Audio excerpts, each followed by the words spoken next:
Hello friends, welcome back to your channel. This video is based on a very demanding actually. I received a lot of comments regarding this. Okay, so para jumble. Okay जिसमें अगर हमने सही approach अगर use कर ली, सही question बन गया तो वो 5 नंबर दे देता है, और अगर कहीं हमने मिस्टेक कर दी तो वो शायद नेगेटिव में हमारे मार्क्स ले जाता है. ठीक है, 1.25 you can say that in pre and means in you can say that 2.5. सो एक राइट अप्रोच क्या होनी चाहिए पैरा जंबल को करने की. ठीक है, फर्स्ट ऑफ ऑल आरसी और पैरा जंबल मुझे इक्वल लेवल जैसा लगता है. Equal level in the sense मुझे वो दोनों चीज़ें सेम लगती हैं. If you are good in RC then you can easily do para jumble. बस यू जो आपको होना चाहिए वो आपको होना चाहिए बिलीव एंड काम डाउन होना चाहिए आपको, और पेशेंस रखने हैं आपको, क्योंकि आपके 5 क्वेश्चन ऑटोमेटिकली एकदम से बनने वाले हैं. तो 2 से 2.5 मिनट भी अगर आपको लग जाए ना तो वो लगने दो उस टाइम को. ठीक है, आराम से लगने दो उस चीज़ को. So without wasting any time मैं आपको 2-3 जो मेन अप्रोच हैं मैं वो आपको समझा देती हूँ. फर्स्ट ऑफ ऑल मैंने स्मार्टकीडा का जैसे मॉक दिया था. इंग्लिश अगर किसी बच्चे को ऐसा है ना कि करनी है, बहुत अच्छे प्रो लेवल तक करनी है, तो स्मार्टकीडा अभी फिलहाल बेस्ट है, सबसे बेस्ट रहती है इसकी. अगर हम इंग्लिश की बात करते हैं, आपको लाइक मिक्सअप क्वेश्चंस मिल जाएंगे इसमें. प्री की बात कर रही हूँ मैं, बेसिक मिल जाएगा और मॉडरेट मिल जाएंगे, हाई भी मिल जाएंगे. सो एक फ्लक्चुएशन बनी रहती है क्वेश्चंस की. So basic to moderate, moderate to high, आपको हर लेवल की आपकी इसमें प्रिपरेशन हो जाएगी. सो सबसे पहले तो पैराजंबल की हम बात करते हैं. ठीक है, कि किस किस टाइप के वो सबसे पहले तो क्वेश्चंस आते हैं.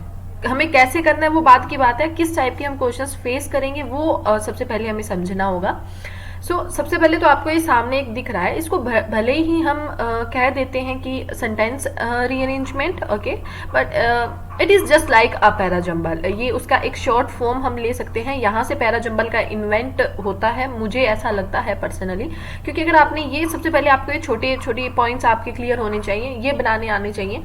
इस पर तो वैसे मैंने एक वीडियो सेपरेट बना रखी है, बट फिर भी इसमें मैं राइट अप्रोच बताऊंगी आपको. ठीक है, बहुत लंबा वीडियो को नहीं खींचेंगे, राइट अप्रोच बता देती हूँ. ठीक है, सबसे पहले तो इस टाइप के आपको क्वेश्चंस मिलेंगे. उसके बाद में देखो ये स्मार्टकीडा के हैं, आप ना जाकर सिंपल आपको सर्च करना है. जैसे मैंने यहाँ पर सर्च किया था, ये आप सर्च कर लेना पैरा जंबल ऑन स्मार्टकीडा. ठीक है, पीडीएफ्स ऐसे कर लेना तो आपको पैरा जंबल मिल जाएंगे. ठीक है, तो स्मार्टकीडा पे ये देखो आपको ये क्विज मिल जाएंगे. आपको ये अटेम्प्ट करने हैं प्लीज, ये साइट पे मिलेंगे, क्रोम से आप कर लेना तो ये मिल जाएंगे. आप यहाँ से पीडीएफ से भी इनकी डाउनलोड कर सकते हो, जैसे इनसे रिलेटेड सारे मिल जाएंगे आपको. ठीक है, और उसके बाद में जैसे ये हैं. ठीक है, अब हम बात करते हैं. सबसे पहले तो आपने इस टाइप का पैराजंबल देखा. दूसरा जो आपको ये सामने दिख रहा है इस टाइप का पैराजंबल, जिसमें क्या होता है, हमें सेंटेंस तो हमारा जैसे फर्स्ट और सिक्स्थ है ना, वो हमें इन्होंने फाइनल करके दे रखा है. अब बीच में ये जो 4 है ना, इनको हमें क्या करना है, रीअरेंज करना है. ओके, सेकेंड ये टाइप आता है, और थर्ड जो टाइप होता है वो ये होता है कि ये दोनों भी रीअरेंज नहीं होंगे. आपको मोस्टली 5 ही देखने को मिलते हैं 90% केसेस में. 5 आपको सेंटेंस दिए होंगे, आपको उनको अरेंज करना है. ठीक है, ये तो हो गया क्वेश्चंस किस टाइप के हो सकते हैं. अब क्वेश्चन करने की अप्रोच, सबसे पहले तो आपको यहाँ से स्टार्ट करना है. इजी फॉर्म है ये, यहाँ से हम फिर हाई लेवल का जाएंगे. ठीक है, पहले इन क्वेश्चंस में अपना 100% ऐसा हो जाए कि 100% आपके मार्क्स डिडक्ट नहीं होने चाहिए. जैसे मेरा ये फेवरेट पार्ट बन चुका है इन क्वेश्चंस का, जो है ना ये क्वेश्चन है, ये मेरे फेवरेट बन चुके हैं. ये क्वेश्चन आ गए ना, मैं वैसे ही खुश हो जाती हूँ, मेरा दिल खुश हो जाता है एग्जाम टाइम में, क्योंकि मैं यहाँ से मुझे पता है मैं आउट ऑफ द आउट लेने वाली हूँ. इस क्वेश्चन को करने की सबसे सही अप्रोच क्या होनी चाहिए. ऑप्शंस है ना हमारे पास, सबसे बढ़िया चीज होती है ऑप्शन के साथ हम बहुत जल्दी टाइम मैनेज कर सकते हैं ऐसे क्वेश्चन में. ठीक है, अब आपको क्वेश्चन भी सही करना है, टाइम भी आपको मैनेज करना है, और अप्रोच आपकी क्या रहनी चाहिए, तीनों चीजें एक साथ डिस्कस कर लेते हैं. सबसे पहले हमें फर्स्ट ही उठाना है. Thick and fast. Okay, thick and fast, यहाँ से इसके साथ कौन सा सेंटेंस इन तीनों में से सेट बैठ रहा है वो पहले देखो. Thick and fast to keep up. Thick and fast birds are flying. Thick and fast that airlines are struggling. Yes, so thick and fast that airlines are struggling, ये हमारा बन रहा है ए के साथ डी बन रहा है, सपोज करो। तो ए के साथ डी है, हमें ऑप्शन में देखना है ए के बाद जस्ट डी कहाँ पे आ रहा है, ए डी नहीं है, ए डी नहीं है, ए डी है, ए डी है। तो ये दो ऑप्शन डिडक्ट हो गए, नो अरेंजमेंट रीअरेंजमेंट रिक्वायर्ड, ये तो होगा ही नहीं क्योंकि ए के बाद डी है तो अरेंजमेंट तो चाहिए ही चाहिए हमें। सो ये तीन तो ऑप्शन डिडक्ट हो गए, अब ये दो ही रह गए, ठीक है। इसे हम करने में ज्यादा से ज्यादा है ना हमें 10 से 12 सेकंड लगने वाले हैं और इसे करने में 5 से 7 सेकंड लगने वाले हैं। देखो इसमें जैसे डी ए के बाद डी था, ए के बाद डी था, तो इसको अरेंज कर लो कि इसी के अकॉर्डिंग बन रहा है क्या। Bats are flying, okay, so thick and fast that airlines are struggling to keep up with the rules, ये हमारा आंसर है। अब ये आंसर क्यों नहीं है, देखो थोड़ा बहुत हमें अंडरस्टैंडिंग भी आनी चाहिए, अभी प्रैक्टिस कर रहे हैं ना, तो प्रैक्टिस में आपको ये जैसे आंसर हो गया, पर इसमें भी तो ए डी आ रहा था, ये आंसर क्यों नहीं है, ये आपको चीजें समझनी है, ठीक है। हम प्रैक्टिस का मतलब वही होता है, जो आया कि वो क्यों आ गया, और जो नहीं आना चाहिए था, हो सकता था बट क्यों नहीं आया, वो भी चीज आपको बहुत जरूरी है समझनी। तो इसमें देखो, इसमें अगर हम लेते तो क्या होता, bats are flying to keep up with the rules, नहीं, बैट्स आर फ्लाइंग वो रूल्स को कीप अप करने के लिए उड़ रही हैं, सेंटेंस कंटेक्चुअली हमारा सही नहीं है।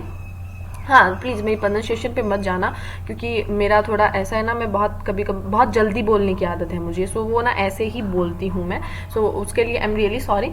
बाकी ऐसा इस टाइप के क्वेश्चंस को ऐसे हैंडल करना होता है, ये बेस्ट अप्रोच है आपकी, ठीक है।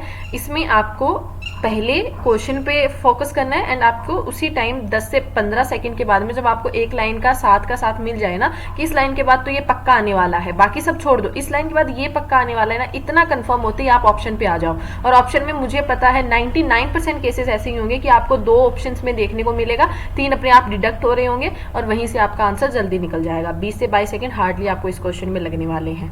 Hope so you are getting what I just want to say, और आप समझोगे इस पॉइंट को, ठीक है।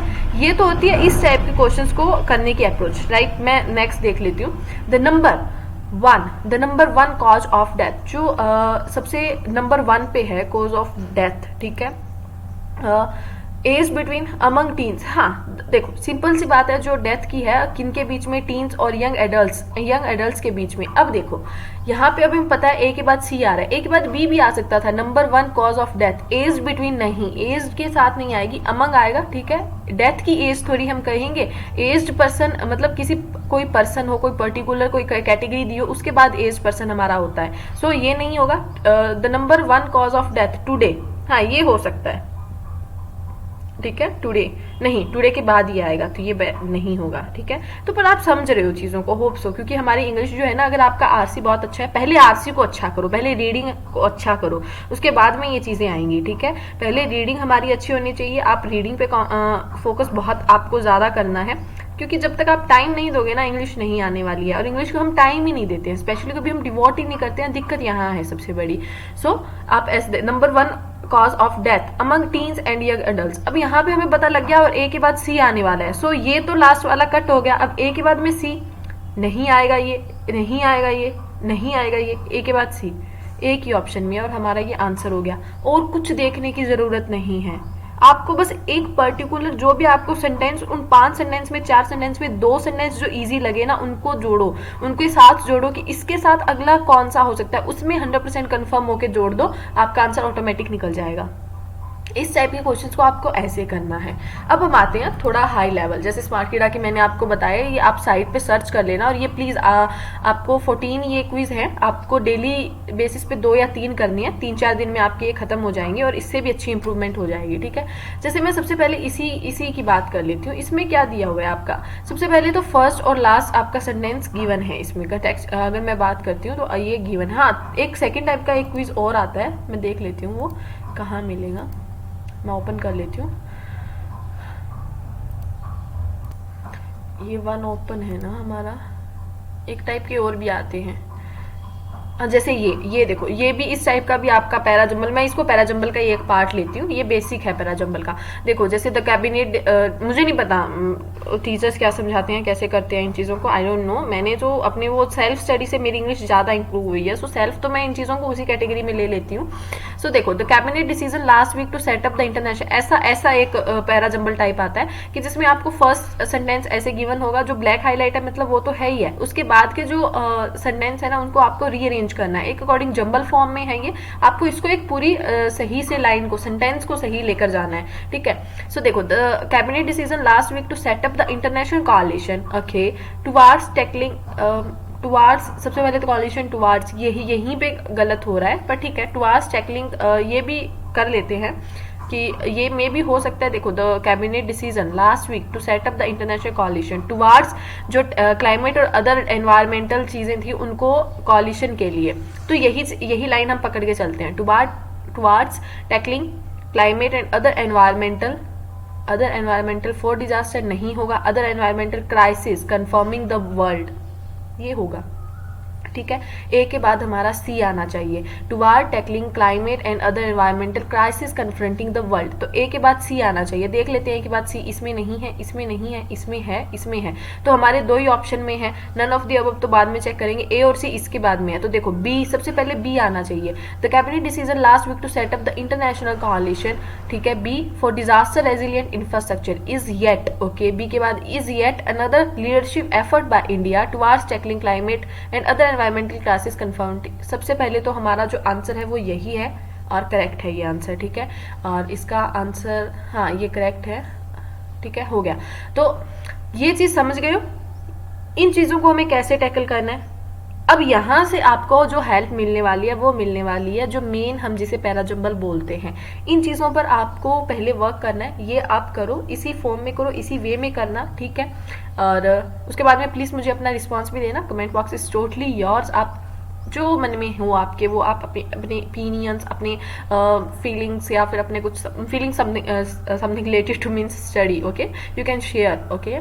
सो ऐसे इन चीज़ों को करना है। अब यही जो है ना हमारा वे भी यही रहना चाहिए, मेन जो पैराजंबल जिसे हम बोलते हैं, जैसे अभी मैंने ओपन कर रखा था, यही है क्या, हाँ, जैसे इसे अब हम पैराजंबल बोलते हैं, इसको करने की भी राइट अप्रोच वही होती है। आप पूरे सेंटेंस को, सबसे बड़ी गलती पता है हम क्या करते हैं, हम ना ये 4-5 सेंटेंस सारे इकट्ठे लेके चल रहे होते हैं, सारे के सारे, ये मत करो। एक सेंटेंस को लो, एक सेंटेंस के बाद का देखो, पहले का देखो कि इससे पहले भी कुछ होना चाहिए क्या। देखो जैसे वेयर एवर एक ऐसा वर्ड है, एक ऐसा कनेक्टर है जिसे हम कह सकते हैं कि उससे पहले कोई ना कोई चीज होनी चाहिए, कि उसने कंपैरिजन अकॉर्डिंग कर रखा है कि wherever the Indians migrated, जो इंडियंस माइग्रेटेड हैं वो उनके बारे में बात हुई है, जबकि उनसे पहले कुछ ना कुछ होना चाहिए, तो इससे पहले भी एक सेंटेंस आएगा और मे भी बाद में भी आए, तो एक सेंटेंस को सबसे पहले दूसरे सेंटेंस के साथ कनेक्ट करना हमारा बहुत जरूरी है, सारे पैरा को मत लेकर चलो।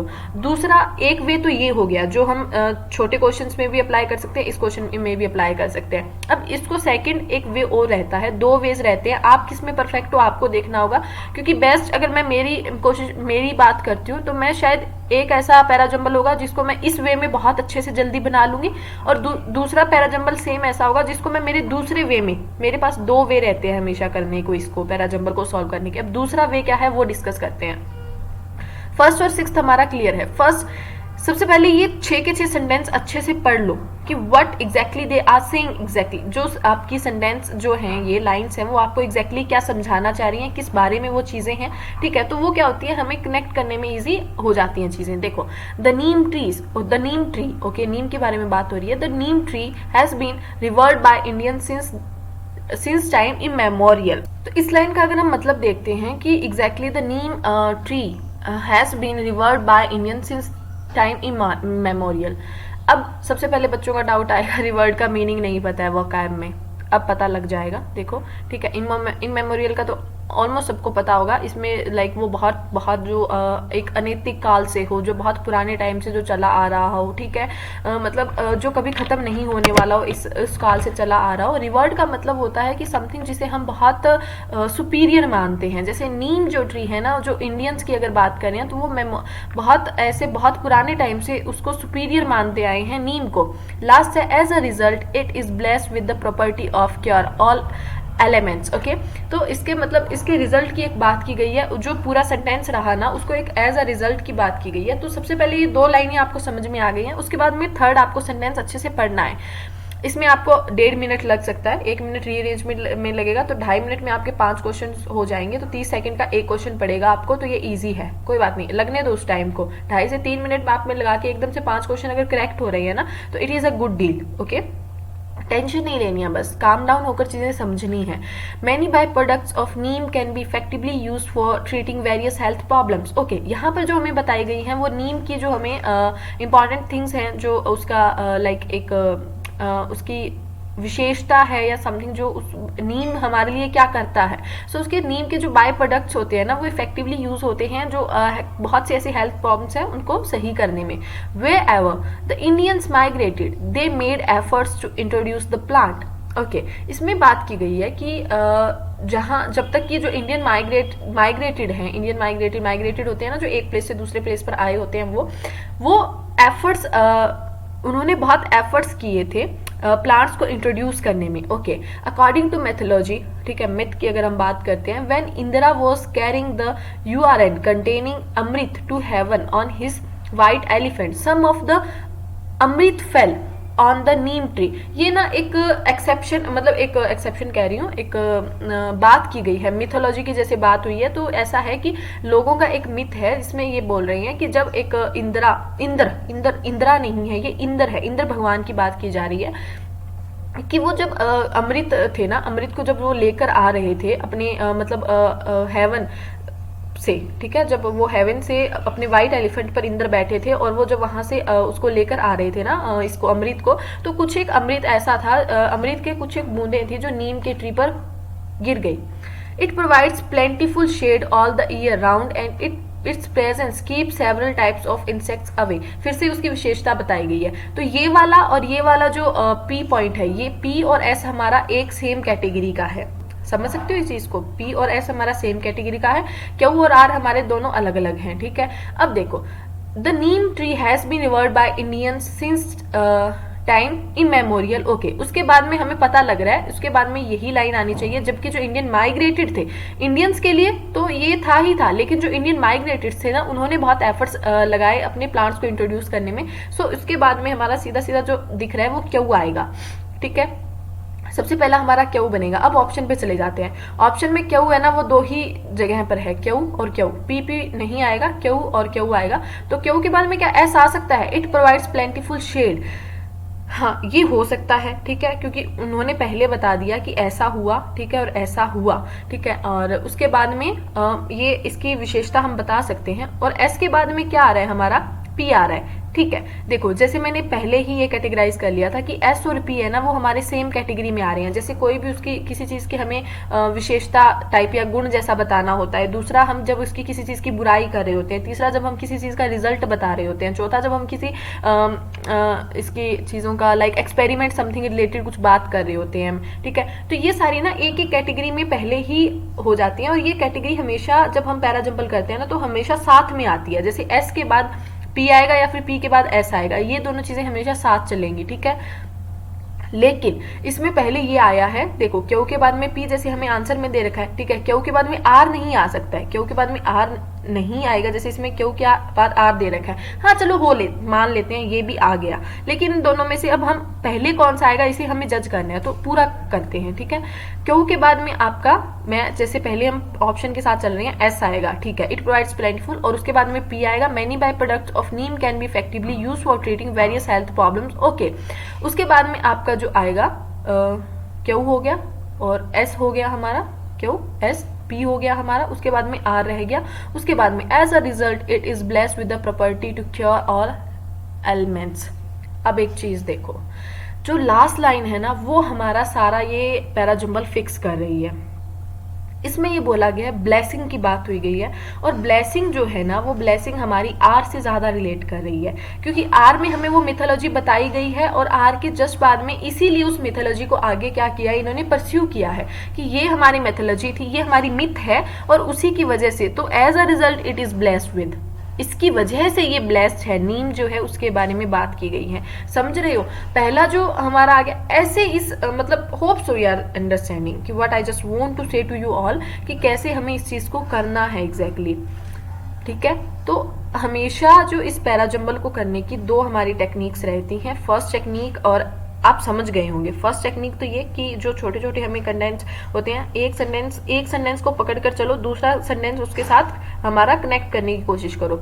दूसरी जो हमारी होती है, जैसे बहुत बड़ा ऐसे सेंटेंस आ जाता है, कुछ ऐसे होते हैं जिसमें भारी भरकम वर्ड्स भी होते हैं, कभी कभार भारी भरकम लाइन्स भी होती हैं, तो उसको पहले समझो अच्छे से, लाइन्स समझो कि एग्जैक्टली वो क्या कन्वे करना चाह रहे हैं हमें, उस पूरे पैराग्राफ का एक मतलब क्या निकल कर आ रहा है, और फिर उसको अरेंज करो। लेकिन एक सेंटेंस को पकड़ के अरेंज करो, भागो मत, हफड़ा दफड़ी मत करो। अच्छा ये कैसे आएगा, इसके बाद ये आ सकता है क्या, अच्छा इसके बाद ये आ सकता, नहीं, डोंट डू दिस। एक सेंटेंस को अच्छे से लो, एक सेंटेंस को समझो कि ठीक है ये आ गया हमारा, अब इसके बाद में कौन सा हो सकता है। जैसे अब मैं कह दूं many byproducts of neem can be effectively use for treating various health problems, उसके बाद में देखो अगर मैं देखने लगूँ ना इन तीनों में, तो वेयर एवर नहीं आएगा, कंटेक्चुअली सही नहीं है, वेयर एवर कनेक्टर हमारा यूज नहीं हो सकता इसके बाद में। अकॉर्डिंग टू मेथोलॉजी, हाँ ये हो सकता है, इट प्रोवाइड्स प्लेंटीफुल शेड, ये भी हो सकता है, तो हमारा क्यों तो गया, क्यों नहीं आएगा, तो मतलब ये दोनों आएंगे। उसके बाद में देखो मैनी बाय प्रोडक्ट्स ऑफ नीम, लेकिन जब मैंने ये देखा कि इसके साथ ये वर्ड सही जा रहा है और ये जो हमारा है ना ये अलग आ रहा है, तो मतलब ये पी और एस हमारे सेम कैटेगरी के हैं, आर हमारा दूसरे कैटेगरी का, तो आर को हम बाद में अरेंज करेंगे। पहले ये पी और एस तो हमेशा साथ आने चाहिए, चाहे एस पी आ जाए चाहे पी एस आ जाए, आएगा इसी फॉर्म में। ऐसे इन चीजों को करना है और अप्लाई करके देखो, ठीक है। मैंने दोनों मेथड आपको बता दिया जो बेस्ट हैं। मेथड बहुत हो सकते हैं, मे बी टीचर्स बहुत बताएंगे आपको, और I am not saying they are wrong, but जो मुझे बेस्ट लगते हैं करने के तरीके, ये दो ही तरीके हैं, और दोनों तरीकों को करके देखो, क्योंकि आप किस में बेस्ट हो I can't tell you, okay, मैं नहीं बता सकती हूँ आपको, और so you have to actually understand in which you are best. So ये दोनों मेथड अप्लाई करके देखो क्वेश्चंस में, ठीक है। फर्स्ट वन तो जो मैंने बताया ना, वो तो आप जो शॉर्ट क्वेश्चंस होंगे उन हर किसी में सेम ही अप्लाई होगा।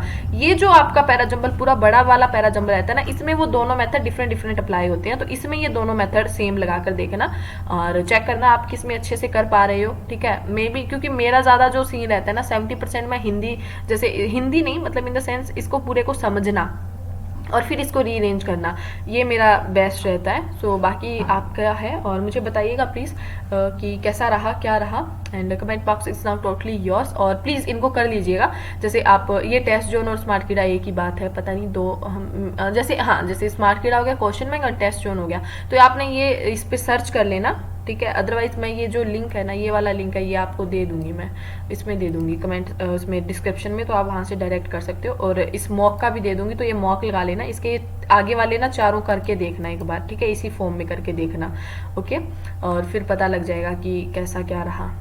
बाकी good luck guys, and thank you, take care, bye bye.